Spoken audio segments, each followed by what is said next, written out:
অর্থে, এটা একটা জিনিস বলি। উচিত অর্থে বলতে কি বোঝায়? যেই কাজটা উচিত অর্থে ইউজ করা হয় সেটাকে আমরা শুড বলবো। এক্ষেত্রে একটা জিনিস বলি, দেখে নাও, the first rule for the use of modal should is that use to express duty বা অব্লিগেশন। মানে কি, কোন একটা কাজ করা উচিত না উচিত না।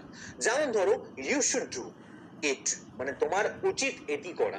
ইউ শুড ডু, ডু মানে করা, ইট মানে এটি, মানে তোমার এটি করা উচিত। এই ক্ষেত্রে আমরা শুড ইউজ করবো, একে করে দেখে নেবো। আচ্ছা, সেকেন্ড দেখে লজিক্যাল ইন্টারফারেন্স বা সাপোজিশন বা অ্যাজাম্পশন বা পসিবিলিটি বা প্রবাবিলিটির ক্ষেত্রে আমরা ইউজ করব। আচ্ছা, এরপর তারপরে আমরা আসি purpose after list.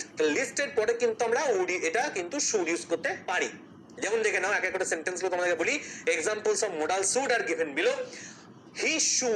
We should go to school everyday, মানে আমাদের এভরিডে মানে কি, প্রতিদিন স্কুলে যাওয়া উচিত। এক্ষেত্রে ডিউটি বোঝানো হচ্ছে, ঠিক আছে? মানে আমাদের এটা উচিত আমাদের, ঠিক আছে? স্কুল যে যাওয়া এটা কিন্তু আমাদের উচিত।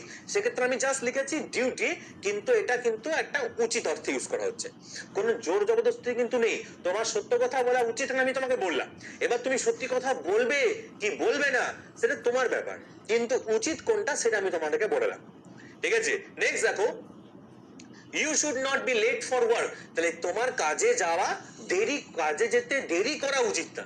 সেক্ষেত্রে আমরা কিন্তু শুড ইউজ করছি। এটার মাধ্যমে কি বোঝানো হচ্ছে? অব্লিগেশন বা ডিজায়ারেবিলিটি। মানে কি, কোন একটা কাজে যাওয়ার জন্য তোমার থেকে ডিজায়ার থাকবে। ডিজায়ার মানে কি, কাজে যাওয়ার জন্য একটা প্রবল আকাঙ্ক্ষা থাকবে, সেটা এখানে কিন্তু শুডের মাধ্যমে বোঝানো হচ্ছে। এরপর দেখো অ্যাডভার্সিবিলিটি বলতে কি, you should exercise more often. তোমাকে কিন্তু আরো বেশি করে এক্সারসাইজ করা উচিত। ওকে, এরপর আমি পরবর্তী ক্ষেত্রে নেক্সট এক্সাম্পল চলে আসছি। He should be at the office by now. তাহলে সে এখন কিন্তু সাধারণত দেখতে পাচ্ছ পসিবিলিটি বা সম্ভাবনা, তার এখন সাধারণত অফিসে চলে আসার সম্ভাবনা রয়েছে, ঠিক আছে? সেক্ষেত্রে কিন্তু আমি শুড ইউজ করছি। তাহলে he should at be office by now, সে অফিসে চলে আসতে পারবে, এইরকম ব্যাপার।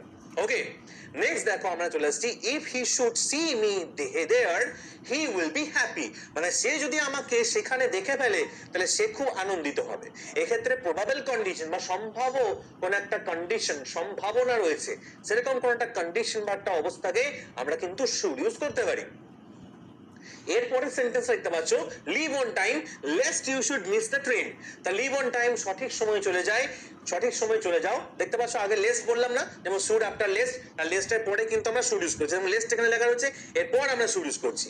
তা লিভ অন টাইম বা সঠিক সময়ে, লিভ মানে কি, ছেড়ে চলে যাওয়াকে লিভ বলা হয়। তা লিভ অন টাইম বা সময়ে চলে যাও, lest you should miss the train, না হলে তুমি ট্রেনটি মিস করে ফেলবে। এই যে ফেলবে মানে কি, এটা উচিত অর্থে ব্যাপারটা নয় কিন্তু, ঠিক? এটা ব্যাপারটা কি, তোমার যদি আগে তুমি না যাও তাহলে কিন্তু তুমি ট্রেনটা মিস করে ফেলবে। এই ক্ষেত্রে কিন্তু আমরা শুড ইউজ করছি।